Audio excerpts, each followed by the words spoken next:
Hello hockey fans and welcome back to another video. The National Hockey League has seen plenty of team owners during its 105-year lifespan, and while some have proven to be far better than others, they all leave some kind of legacy behind. For example, some team owners want their team to win, while others just want to make money. Some owners are actively involved in the day-to-day operations of their team, while others are completely hands-off. Some owners are gone after just a few seasons, while others stick around decade after decade. Though every owner has paid a significant amount of money in order to purchase their respective franchise, and though they all acquired these funds through various business ventures, some of them aren't exactly legal. In fact, one man somehow bought two different NHL teams during the 1920s, despite earning his fortune illegally during the Prohibition. But how did he do it? How did a bootlegging gangster become an NHL owner, and how did he fare during his tenure in the league? Well, let's dive deep into the history books and try to find out, shall we? So in today's video, join me as we explore the NHL owner who worked for the mob.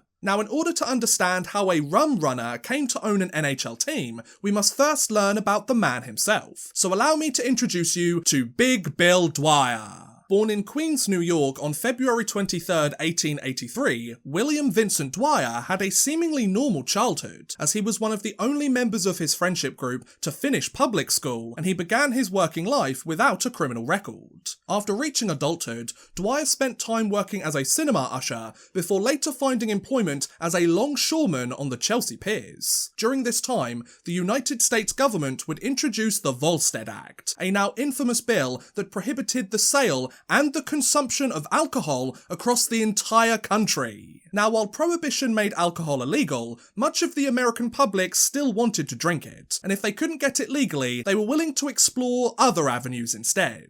Having seen the demand for illegal booze skyrocket overnight, and with the ability to fill this sudden gap in the market, Dwyer had quite the idea. Instead of spending the rest of his life living paycheck to paycheck as a longshoreman, Dwyer would use the knowledge he had gained on the job and the various resources at his disposal to become a bootlegger. Joined by childhood friend George Shevlin, the pair gathered a small group of fellow dock workers, loaded them up into company supply trucks, and began stealing confiscated alcohol from nearby warehouses owned by the US government. Despite the illegal nature of these activities and the violent tendencies that many of their contemporaries had started implementing, Dwyer and Shevlin preferred a more subtle, diplomatic approach, as the pair believed that violence was unnecessary and ultimately bad for business too. Within a year of the Volstead Act, Dwyer and Shevlin were dominating Manhattan's illegal booze market, as their bribing of notable officials and their forging of false permits helped them withdraw huge quantities of alcohol, which they would then sell to other bootleggers across the country. Not only that, their network of garages, their large number of supply trucks, and their ability to keep their assets hidden across town meant that they quickly became the go-to suppliers of illegal alcohol within the city. After Shevlin eventually withdrew from the business,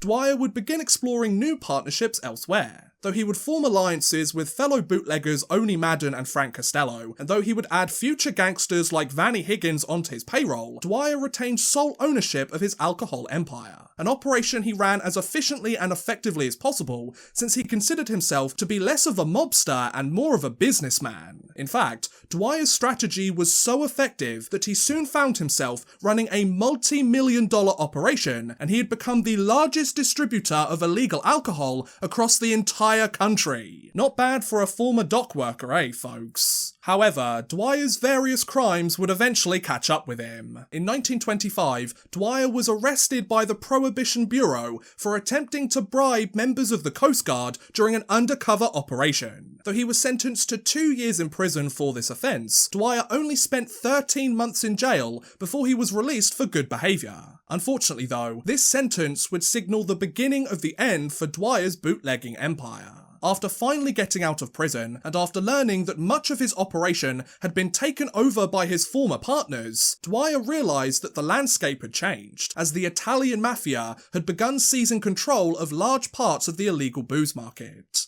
Since his days of organised crime were all but over now, and with plenty of money still left in his pocket, Dwyer slowly withdrew from bootlegging and turned his attention towards more legitimate business ventures instead.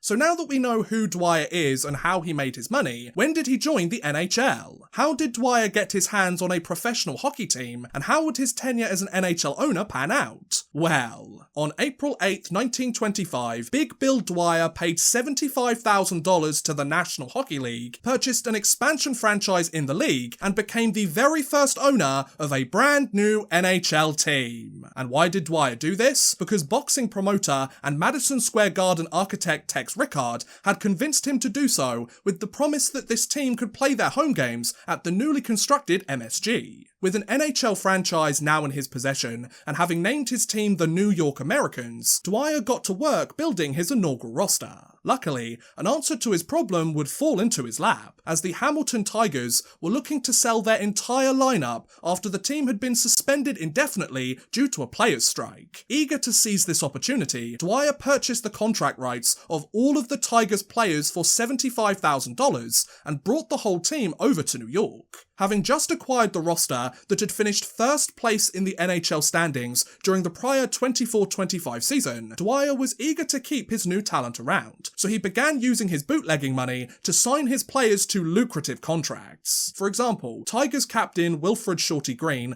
supposedly saw his salary jump from $3,000 a year to $5,000 a year, while Dwyer also signed high-scoring forward Billy Birch to a 3-year contract rumoured to be worth up to $25,000 a season. Considering that most NHL players were earning between $1,500 and $2,000 a year at the time, Dwyer was spending big and then some. Though he would commit sizable funding to his new team, the Americans would struggle to find success once they finally hit the ice. Though their inaugural roster was almost identical to the Tigers team of the season prior, the Americans would finish 5th place in the NHL standings by the end of their opening year, as they posted a 12-20-4 record in 36 regular season games. Despite this disappointing debut, the team proved to be a huge success at the box office, so much so that they supposedly pulled in 17,000 fans for their first home game in franchise history. For a team that had only just been created in a city that was still new to NHL hockey, that's one hell of an achievement, folks. While Dwyer became an active participant in the day-to-day running of the Americans, and while he was eager to be seen as a legitimate businessman, that doesn't always mean that he played fair. For example, it is rumoured that Dwyer would fix games, and he would pay line judges to call a goal in the Americans' favour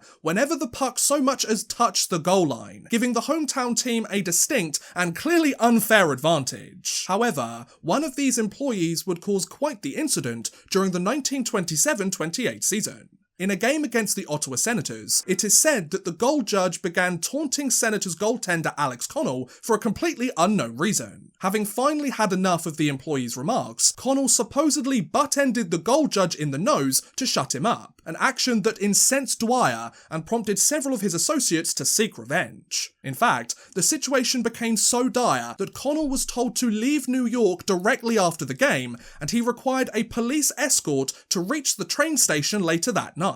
Once Connell made it to the station though, it is said that a man approached him and inquired if he was the goalie for the Ottawa Senators, to which Connell lied and said that he wasn't, as he knew that he was in danger. Because of this decision, Connell was able to flee New York successfully, and he lived to play another day. Say what you want about the early NHL, but it sure was dramatic. With the Americans becoming an instant hit, and with their owner eager to expand his portfolio, Dwyer purchased another NHL team, as he bought the Pittsburgh Pirates in 1928. However, since Dwyer already owned the Americans, and since NHL rules forbid their members from owning more than one team, Dwyer purchased the franchise in secret and used ex-boxer Benny Leonard as the frontman of the operation, who posed as the team's owner in Dwyer's place. Unfortunately though, Dwyer's second NHL team wouldn't be nearly as successful as his first. After spending 2 more seasons in Pittsburgh, and after winning just 14 of their 88 games during that span, the Pirates would relocate to Philadelphia for the 1930-31 season. Once their debut year in Philly was over though, and having continued to struggle both on and off the ice, the franchise would be forced to fold shortly after the season concluded. At least Dwyer still had his other team, right? Speaking of the Americans, despite becoming an instant hit in New York and pulling in plenty of fans every game, the Americans' on-ice play showed little signs of improvement. In fact, New York played so poorly that they would reach the playoffs just once during their first 9 seasons in the league, posting a rather disappointing 137, 195 and 68 record in 400 games during that span. One playoff berth in 9 years? I know there were only a handful of NHL teams at the time, but come on Americans, that's bloody awful! Now if you thought this story would have a happy ending for Dwyer or the Americans, oh boy would you be mistaken. As the 1933-34 NHL season began, and New York suited up for their 10th year of play, things appeared to be business as usual for both the players and their owner. However, when Prohibition finally came to an end on December 5th, 1933, Dwyer quickly found himself in serious financial trouble. Since he had earned his fortune through illegal alcohol, and since the remnants of his bootlegging empire had completely lost its value overnight, Dwyer would struggle to make ends meet, an issue that was further exacerbated by the long and expensive player contracts that Dwyer had signed in years past. In fact, things got so bad that Dwyer attempted to merge the Americans with the equally cash-strapped Ottawa Senators once the 33-34 season concluded, but this plan fell through as it was rejected by the NHL's Board of Governors.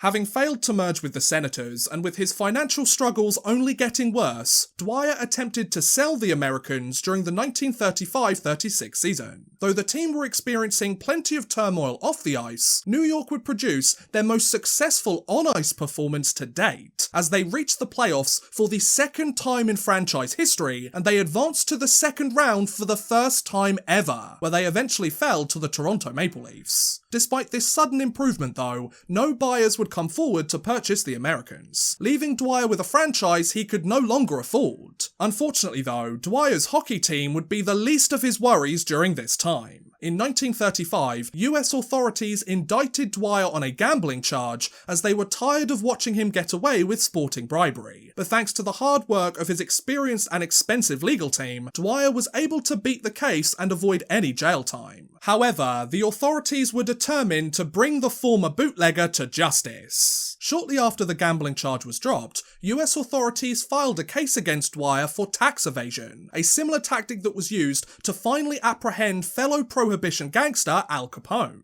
Though his expensive legal team would try to beat the case once again, Dwyer wouldn't be so lucky the second time around, as the charges were upheld and he was found guilty. As a result, the court stripped Dwyer of all of his assets, save for his home in Belle Harbor, Queens, and his ownership of the New York Americans. However, since Dwyer had no other assets anymore, and he had no other sources of income, he could no longer afford to maintain the Americans. Because of this, the NHL announced that they would seize control of the Americans for the upcoming 1936-37 season. But Dwyer supposedly filed a lawsuit against the league, as he claimed that they had no authority to take such action. In an attempt to clear the air, the two parties reached an agreement whereby Dwyer could resume control of the Americans, provided he paid off his debts by the end of the season. Despite the dire circumstances he now found himself in, Big Bill Dwyer was determined to fight his way back to the top. Having borrowed $20,000 from Americans manager Red Dutton, Dwyer attempted to pay off his debts and regain full control of the Americans franchise. However, instead of using this money to immediately pay his team's salaries, it is said that Dwyer attempted to multiply this loan by gambling the whole thing in a game of craps. Unfortunately, Dwyer lost the entire $20,000 in the game, and he was unable to pay off his debts as a result. And that's why you only gamble with money that you're willing to lose, folks. Having been left empty-handed, and with him unable to settle his debts by the end of the season, the NHL took full control of the New York Americans franchise, and they permanently expelled Dwyer from the league once the 36-37 season concluded. From there, a heartbroken Dwyer retired to his home in Belle Harbor, where he would live out the rest of his days virtually penniless, since his only remaining asset was the roof over his head. Roughly 7 years after his expulsion, on December 10th, 1943, Dwyer would pass away from a heart attack at the age of 63. He may have earned his fortune under questionable circumstances, and he may have passed away without a penny to his name, but Big Bill Dwyer lived one hell of a life. I mean, the guy was one of the biggest figures during the Prohibition. He owned 2 different NHL franchises, and he had numerous run-ins with the law. You couldn't write a better story even if you tried. Say what you want about his choices, or his various business decisions, but he clearly wasn't boring, was he, folks? And on that note, I'm going to end today's video. That was the story of the NHL owner who worked for the mob. What do you guys think about Bill Dwyer's criminal beginnings or his time as an NHL owner? Do you think that his reputable business ventures somewhat redeemed his checkered past, or should he have never have owned an NHL team in the first place? Let me know in the comments below, I would love to hear what you guys think. But thank you very much for watching, guys, I hope you have enjoyed. Please feel free to like, subscribe, share, or watch some of my other videos. Thank you very much for watching, and goodbye! A big thank you to Bexy93, Burned Retinas, Clayton Hallam, Drew Fawcett, Houston NG, Raquel, and Worthless Pieces for helping support this video via Patreon. If you too want to help support the channel a little bit further and get a shout out at the end of every future video, make sure you head over to patreon.com/oddmanrush and become a patron today.